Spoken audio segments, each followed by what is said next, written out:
Now that I have your attention, let's talk sex. As we know, there are various forms of birth control, but none 100% risk-free, except one. Abstinence, according to our textbook, does not necessarily mean no sex, because as we know, intercourse is not the only form of sex. According to the authors of our book, people often think abstinence means no sex. People could still be sexually active without having intercourse. Staying away from being sexually active and expressive is called celibacy. So, how do people use abstinence and celibacy as their birth control? What does it mean to be celibate? Being celibate, well, it simply requires one to do nothing. People who are celibate engage in no sexual behavior in order to avoid pregnancy and contracting STIs. Being abstinent, on the other hand, is different.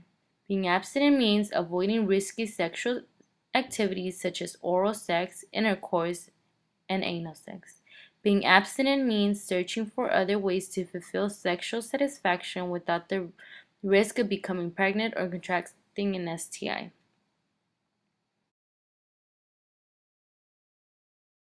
How can one be abstinent? First off, one should do some research to learn which are and are not risky sexual behaviors.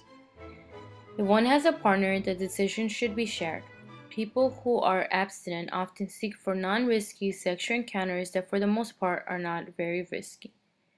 Examples of not so risky sexual behavior used to be sexually satisfied can include but are not limited to kissing, holding hands, intimate touching, touching of one another's genitals, masturbation, and mutual masturbation, as long as no semen is near the vaginal opening.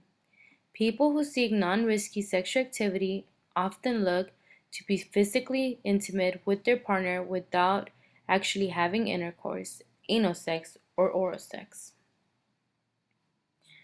How can one be abstinent? First off, one should do some research to learn which are and are not risky behaviors. If someone has a partner, the decision should be shared in order for the method to work.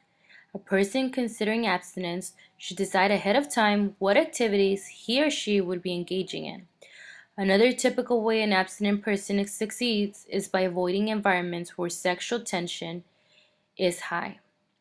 The most effective use of abstinence is the individual's commitment to remain abstinent. No one can force you. If you're not committed, it won't work. You will not succeed at using abstinence as one of the ways of contraception and avoiding STIs. How much? Well, it's free. It only costs commitment.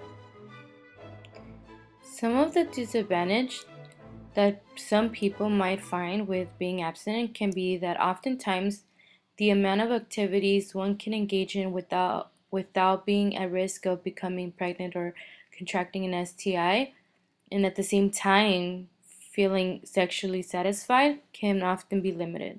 There are not too many things a couple can do to be intimate and be sexually satisfied as well.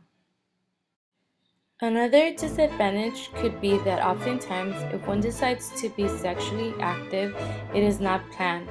Therefore, it is risky and you have a risk of becoming pregnant or contracting an STI since there was no prior planned protection. If someone is successful at maintaining an abstinent lifestyle, one can be sure to be 100% protected from STIs.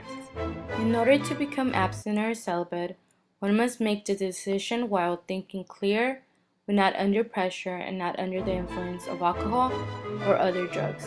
That's when abstinence is the most efficient and successful method of birth control.